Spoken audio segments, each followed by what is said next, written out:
Egunon guzti hori, ondo ipiniat ez da, kepa altube, bai, kepa altube.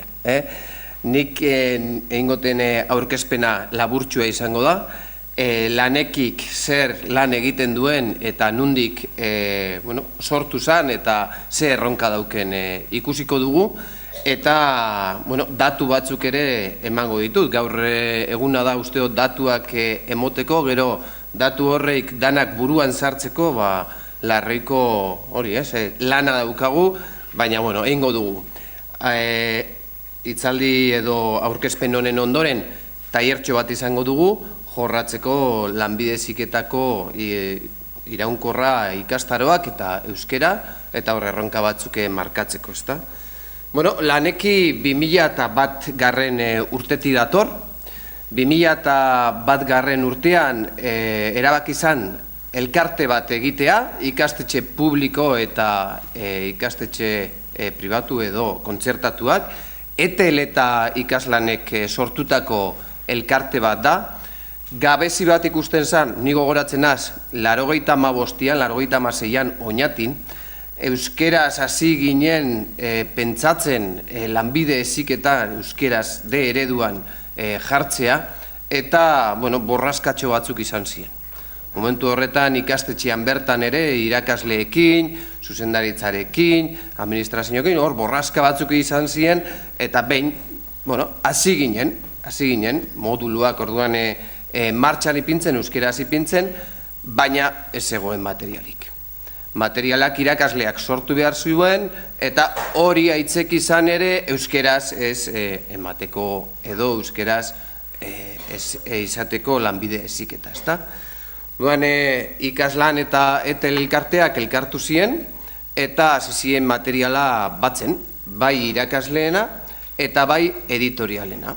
Horretarako Eusko Jaurlaritzaren laguntza izan zuen, diru laguntza izan zuen, Gipuzkoako Foru Aldundiaren diru laguntza ere izan zuen, Kutxakoa eta beste momentu horretan Bizkaiko Foru Aldundia eta Arabako Foru Aldundia ere lagundu zuten, eta gerora laguntza gehiago izan da Buruntzaldeko mankomunidadetik eta beste erakunde batzuetatik, ezta? Baina orokorrean eskerrak horreik materialak gaur egun euskeraz martxan dago. 2001etik hasi ginenetik, 2013an gaz, 12 urte hauetan nahiko material sortu da. Baina hor diapostiban daukasun moduan gutxi gora bera 625 material kurso hasierako da, edo urte hasierakoa da, baina llegatzen ari gara aurten 15-16 material gehiago egiten ari gara ikasturte honetan, eta dana da segun presupuestuen arabera. Lortzen dugun diruaren arabera materiala egiten dugu.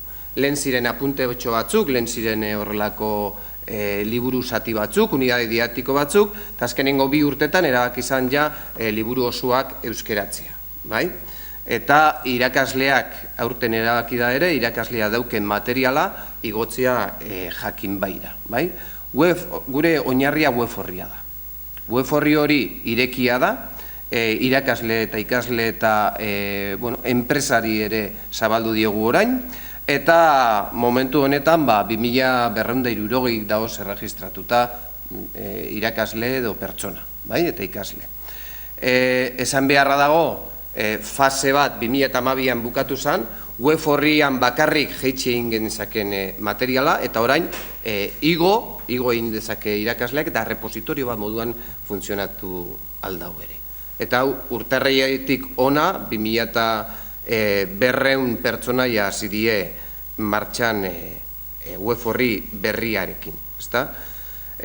Itxuria da jakinbai.eu, pasatu ginen jakinbai.cometik jakinbai.eura, eta hor daukagu 22 familia, eta 22 familia horretatik materiala euskeratuta daukagu moduloetan. Konturatu behar gara 800 modulo daukagula lanbide heziketan. 800 modulo hauek, eta gu daukagu 700 material euskeratuta, edo igotal jakin baira. 800 modulo hauetatik batzuk ondio material barik dauz. Orduen preferentzia da materialak gehitzia edo materialak osatzia. Gero, bigarren fase bat etorriko da, materiala eguneratu egin beharko da, modernizatu egin beharko da, eta hor beste lan bat izango da. Egia esan, horrelako hitzaldi batera, gonbidatzen edo aurkezpen batera, gonbidatzen gaituztenean, tripak ere mugitu egiten direla. Ze, hor markatu behar izaten dugu erronkak, hor markatu behar izaten dugu konpromisoak, hor ipini behar izaten dugu mai gainean gauza asko, hemendik aurrera zer egin gauza honekin, ezta? Guk gure helburu nagusia dira materialak euskeraz jartzea lanbide heziketan, eta lehen komentatu dugun moduan, bai iraunkorrean, bai lantokiko prestakuntzan, eta bai ikasle eta irakaslei ikasgeletan, ezta? Koordinaziorako tresna bada, eta repositorio bat ere, sarean funtzionatzeko beste tresna bada, foroak ipinitu ditugu familia bakoitzean, konturatu 22 familia bagara, familia bakoitzean 100 irakasle badaoz, horrek suposatzen dauena da horrek koordinatuko aldirela foroen bitartez, bai?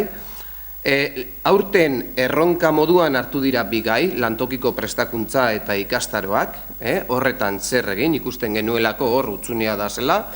Azkenien, jakinbai.eu dira irakasleak. Irakasleak sortzen duten materiala eta irakasleak jeisten duten materiala hori da garrantzitsuena. Irakasleak sareta eta irakaslea dira, hau eusten dauenak. Ni koordinatzaile edo kudeatzaile moduan nabil, baina hor balio handiena irakasleak eta ikastetxeetan egiten den lana da, euskerazko lana. Eta askotan esan behar da doaineko lana izaten dela, militantzia lana izaten dela. Gauza bada liburu bat itzuli, nik edo guk eskubideak erosi behar ditugula, negoziatu behar ditugula itzulpen teknikoa ingo duten enpresekin, dirua lortu behar dugula, dirua ez dator, zuik daukazu hainbeste diru ez, joan behar gara erakunde ezberdinetatik dirua lortzen, eta hor lan handia esaten dugu maila horretan. Eta enpresan ere, eta unibertsitatean ere sartu nahi dugu gure materialak, eta hori ere nahiko zaila izaten da, baina lehengonian iparraldean egon ginen, Urruñan egon ginen bilera baten, eta bilera horretan enpresa buru batzuk egon ginen, eta bai ikusten zuten hango ikastetxeetan, eta hango enpresetan euskera gutxi erabiltzen bada ere, han ere materiala zabaltzea garrantzitsua ikusten zuten. Jaso ditugu hezkuntza datu batzuk, eta datuak horrela dira. 22 familia daz. 22 familia horietatik daoz heziketa zikloak. 181, familiaren 181 heziketa zikloak euskeraz badute. Hor, hezkuntza saila badabile bere lana eta esfortzua egiten, orduen, heziketa zikloak euskeraz, Gipuzkoa, Araba eta Bizkaian 126an eskaintzen dira euskeraz. Bestea 174a A ereduan eskaintzen da, eskaini egiten da. 2014 ikasturtean daukagu 7.500 tartean, segigo indau, hau behin-behineko datua da, 8.000 ikasle gutxi gora bera daukagu, hori da laurden bat D ereduan matrikulatuta, lanbide heziketan, behin-behineko datua dira, ezta? Lantokiko prestakuntza euskeraz egin dutenak, 2012-2013, dira 2.356 ikasle. Gero taierrian ikusiko ditugu datu hauek zehatz-mehatz. Eta orduan, ikastaroetan eta iraunkorrean, hor lagin bat 15 edo ikastetxena jaso ditugu, eta 3,6 ikastaro, 3,6 ikastaro ematen dira euskeraz. Beste guztiak erderaz ematen dira. Bai? Eta aipagarriena zera da, ez dagoela erregistro ofizialik. Ez dago ez hobetuzeko, ez lanbideko erregistrorik nun ikastaro horreik euskeraz edo gazteleraz ematen diren. Hori datu garrantzitsua da. Hor, mejorarako gauza bat edo best badago. Bai? Eta hau da daukagun eguraldia. Eguraldia hasiko naiz apur bat emuten, gero kirola datoz, eta Euskal Herriko eguraldia hori da. Hau da, eguzki apurtxo batzuk ikusten dira hemen, Bizkaia Gipuzkoa aldian, iparraldean ez dago aukerarik euskeraz egiteko heziketa zikloa, bakarrik ikasgai moduan ematen da, eta gero, Nafarroan, horre borraska batzuk asko ikusten dira, oin esan beharra da, borraska eta gero eguraldi ona etortzen dela. Azpiko aldetik dator hemen nahiko eguraldik askarra, etortzen da, eta goiko aldetik ere, baina guk egin behar duguna zera da. Guk euskal zaleok eta euskal militantiok garen egin behar dugu biharko eguraldia ez daixen fan berut, jarraitu behar dugu lanean, gure lana egiten. Beraz, eskerrik asko eta gero tailerrean jarraituko.